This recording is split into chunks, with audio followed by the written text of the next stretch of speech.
Doctor Sanjay Mallanna నేను doctor Sanjay అధ్యక్ష ధన్యవాదాలు అధ్యక్ష అవకాశం ఇచ్చినందుకు అధ్యక్ష. అధ్యక్ష 2 నిమిషాలు అధ్యక్ష. ఇంతకుముందు పెద్దలు సుదర్శన్ రెడ్డి గారు మాట్లాడినారు అధ్యక్ష అదే విషయం గురించి అధ్యక్ష. నిజాం షుగర్ ఫ్యాక్టరీ నా కాన్స్టిట్యున్సీలో కూడా ఉంది అధ్యక్ష షుగర్ ఫ్యాక్టరీ గురించి. ఇప్పుడు ఇక్కడ ఇండస్ట్రీస్ మినిస్టర్ ఉన్నారు కాబట్టి మీ నుంచి చిన్న వినోవం అధ్యక్ష. అధ్యక్ష అక్కడ షుగర్ ఫ్యాక్టరీలో అంతకుముందు ఒకసారి ప్రభుత్వం ఉండింది, ఆ తర్వాత ప్రైవేట్ అయ్యింది అధ్యక్ష.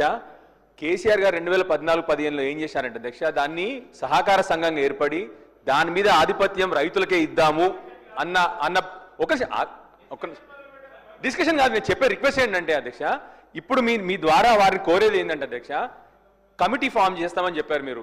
కమిటీలో మీరు లోకల్ ఎమ్మెల్యేని పెట్టలేదు. అంతకుముందు కూడా మా దివంగత నేత కొమ్మినేని రాములు గారు కూడా ఆ రోజు ఉన్నప్పుడు వారిని కమిటీలో పెట్టలేదు. ఇప్పుడు ఏం జరిగిందా ఫ్యాక్టరీకి మీకు తెలుసు. సో దయచేసి మిమ్మల్ని రిక్వెస్ట్ చేసేది ఏంటంటే అధ్యక్ష మళ్ళీ మా రైతులకు కష్టం రాకూడదు. దాని మీద ఇప్పటికీ మా నాన్నగారు ఒకసారి నిరాహార దీక్ష చాలా గొడవలు జరిగినాయి అధ్యక్ష. అందుకొరకే నా రిక్వెస్ట్ ఏంటి అధ్యక్ష భవిష్యత్తులో మళ్ళీ రైతులకు దాని మీద కష్టం కాకూడదు. వెంటనే షుగర్ ఫ్యాక్టరీ ఓపెన్ చేయండి.